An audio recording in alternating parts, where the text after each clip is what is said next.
Part 15. Clearances. Lightweight manufactured stone veneer must be installed to proper building code, requiring clearance to grade or paved surface. Never install below grade. If you are terminating at earth or mulch, maintain 4 inches of clearance. If you are terminating at a paved surface, maintain 2 inches of clearance. This can be reduced to 1/2 inch if specific conditions are met.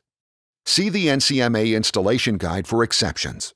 By providing the proper clearance and weep screed, capillary break, you avoid damp rising, you minimize risk of freeze-thaw damage, and deterioration from de-icing chemicals. When considering all clearances, ensure manufacturer's installation requirements are met to maintain product warranty. Thank you for watching. Please view the other videos in this series for additional installation techniques and tips.